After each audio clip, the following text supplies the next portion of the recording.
భయముతోను వణుకుతోను మీ సొంత రక్షణను కొనసాగించుకొనుడి.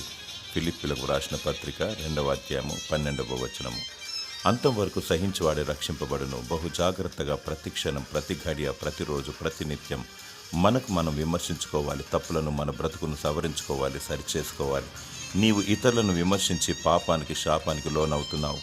నీ నోటి మాటను బట్టి శిక్షకు గురి అవుతున్నావు. చూపు ద్వారా, క్రియ ద్వారా, ప్రాణాత్మ దేహం ద్వారా దేవునికి వ్యతిరేకంగా తప్పిదము జరగకుండా చూసుకోవాలి. జీవము గల దేవుని ఎదుట నీ సొంత రక్షణను కొనసాగించుకోవాలి. యేసు ప్రభువును అధికారిగా, యజమానిగా నిలుపుకోవాలి. జీవగ్రంథమందు నీ పేరును దేవుడు లిఖిస్తాడు.